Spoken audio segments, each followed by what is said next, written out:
بسم اللہ الرحمن الرحیم۔ قرآن مجید کا تعارف۔ قرآن مجید کیا ہے؟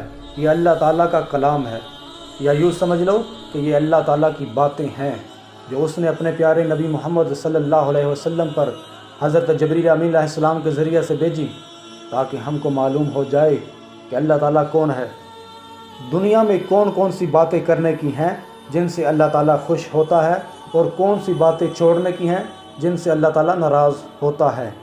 مرنے کے بعد ہم کو قیامت کے روز دوبارہ زندہ کیا جائے گا، تاکہ جس نے اللہ تعالیٰ اور اس کے رسول صلی اللہ علیہ وسلم کے بتائے ہوئے اچھے کام کیے ہوں، اس کے بدلے اس کو جنت ملے، اور وہ وہاں ہمیشہ ہمیشہ رہے گا، اور جو اس کا جی چاہے وہ اس کو ملے۔ اور جس نے ایسے کام کیے جن کو اللہ تعالیٰ اور اس کے رسول صلی اللہ علیہ وسلم نے کرنے سے منع کیا ہے، اسے اس کی سزا دوزخ میں بھگتنا پڑے گی۔ جس نے اللہ تعالیٰ کے ساتھ شرک کیا ہے اسے اس کو معاف نہیں کیا جائے گا۔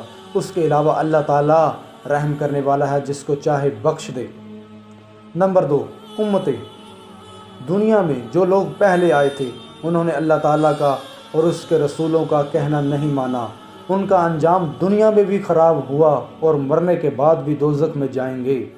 اور وہ لوگ جنہوں نے اچھے کام کیے، اللہ تعالیٰ اور اس کے رسول کا کہنا مانا، وہ اس دنیا میں بھی کامیاب ہوئے اور مرنے کے بعد بھی ان کو جنت ملے گی۔ نمبر 3، اللہ تعالیٰ کی ذات و صفات۔ قرآن مجید کا مقصد معلوم ہونے کے بعد ہمارے دل میں یہ خیال آتا ہے کہ اللہ تعالیٰ کون ہے۔ سنو، اس کی ذات کا سمجھنا تو عقل کا کام نہیں ہے۔ اللہ تعالیٰ نے اپنے متعلق قرآن مجید میں فرمایا ہے، اللہ تعالیٰ ایک ہے اور وہی عبادت کے قابل ہے۔ اس کی ذات میں اور اس کے کاموں میں کوئی شریک نہیں، نہ اس کی کوئی اولاد ہے نہ وہ کسی کی اولاد ہے۔ وہ آسمانوں اور زمین کا نور ہے، وہ ہمیشہ سے ہے اور ہمیشہ رہے گا۔ اس کو نہ نیند آتی ہے نہ اونگ۔ آسمانوں اور زمین میں بھی جو کچھ ہے سب اسی نے پیدا کیا ہے، بغیر اس کی مرضی کے کوئی اس کے سامنے کسی کی سفارش بھی نہیں کر سکتا۔ جو کچھ ہونے والا ہے اور جو کچھ ہو چکا ہے سب اس کو معلوم ہے۔ آسمانوں اور زمین میں کوئی چیز ایسی نہیں جو اس کے علم میں نہ ہو، وہ اس کا انتظام کرنے سے تھکتا نہیں۔ آسمانوں اور زمین میں بھی جو چیز ہے وہ اس کی تعریف اور پاکی بیان کرتی ہے۔ وہی پیدا کرتا ہے، وہی موت دیتا ہے، وہی موت کے بعد قیامت کے دن پھر زندہ کرے گا۔ اللہ سب کچھ کر سکتا ہے، اس کی مرضی کے بغیر کوئی نہیں کر سکتا۔ جہاں کہیں ہم ہوتے ہیں وہ ہمارے ساتھ ہوتا ہے، وہ ہمارے دلوں کی بات بھی جانتا ہے۔ وہی سب کو رزق دیتا ہے، جس کو چاہے تھوڑا، جسے چاہے بے حساب۔ اس کے اختیار میں ہے، جس سے چاہے سلطنت دے، جس کی چاہے سلطنت چھین لے، جسے چاہے عزت دے، جسے چاہے ذلت دے۔ دین و دنیا کی سب بلائیاں اسی کے ہاتھ میں ہیں۔ وہی اولاد دیتا ہے، جسے چاہے بیٹے دے اور جسے چاہے بیٹیاں دے، جسے چاہے دے کر واپس لے لے، جسے چاہے دونوں اور جسے چاہے کچھ نہ دے۔ اللہ اکبر کبیرہ۔ وہ کسی کو بلائی دینا چاہے تو کوئی اس کو بدل نہیں سکتا، اور جو تکلیف کا مستحق ہوتا ہے اسے بدلنے والا بھی کوئی نہیں۔ اسی نے آسمان، سورج، چاند، تارے، زمین اور ان کے درمیان جو کچھ ہے سب کو ہماری خدمت پر لگا دیا ہے، انسانی خدمت پر لگا دیا ہے۔ اسی نے ہماری اچھی اچھی صورتیں بنا دیں۔ اس نے ہم کو اس لیے پیدا کیا کہ اس کی عبادت اور فرما برداری کریں۔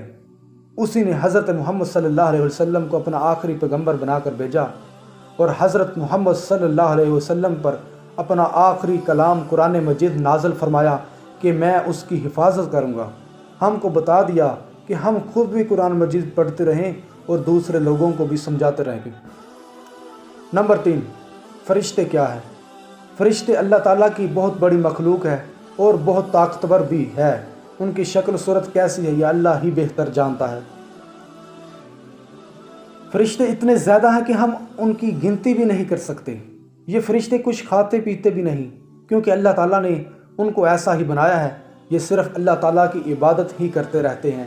لاکھوں فرشتے اس کی عبادت کرتے رہتے ہیں، جس طرح نماز میں کھڑے رہتے ہیں اور قیامت تک اسی طرح کھڑے کھڑے اللہ تعالیٰ کی تعریف بیان کرتے رہیں گے۔ اسی طرح رکوع اور سجدے میں لاکھوں تعریف کرتے رہتے ہیں۔ اللہ تعالیٰ فرشتوں کے ذریعے دنیا کے مختلف کام لیتے رہتے ہیں۔ ان کے سبب سب سے بڑے ان کے سب سے بڑے اور مشہور فرشتے حضرت جبریل علیہ السلام ہیں، جو ہمارے نبی صلی اللہ علیہ وسلم کے پاس وحی یعنی اللہ کا پیغام لے کر آیا کرتے تھے۔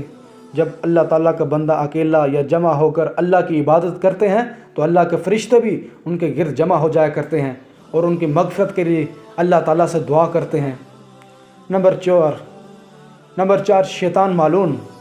اللہ تعالیٰ کی بنائی ہوئی مخلوق میں سے جن بھی ہیں جو ہم کو دکھائی نہیں دیتے، مگر جن ہم کو دیکھ سکتے ہیں۔ یہ بہت طاقتور ہوتے ہیں اور جہاں چاہے تھوڑی سی دیر میں جا سکتے ہیں، اور اللہ تعالیٰ نے آدمیوں کو مٹی سے اور جنوں کو آگ سے پیدا کیا۔ یہ جنگلوں اور پہاڑوں میں رہتے ہیں۔ جنوں میں سب سے بڑا جن شیطان ہے، اس کا نام ابلیس ہے۔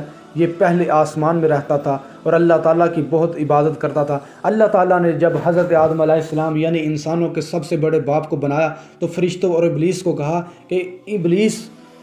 کہ ان کو سجدہ کرو۔ سب فرشتوں نے اللہ تعالیٰ کا حکم مانا اور حضرت آدم کو سجدہ کیا اور انسان کو سجدہ کیا، لیکن شیطان نے سجدہ نہ کیا۔ اللہ تعالیٰ نے فرمایا جب میں نے تجھ کو حکم دیا تو کس وجہ سے تو نے سجدہ نہ کیا؟ شیطان نے کہا میں اس سے اچھا ہوں، مجھ کو آپ نے آگ سے بنایا ہے اور اس سے مٹی سے بنایا ہے۔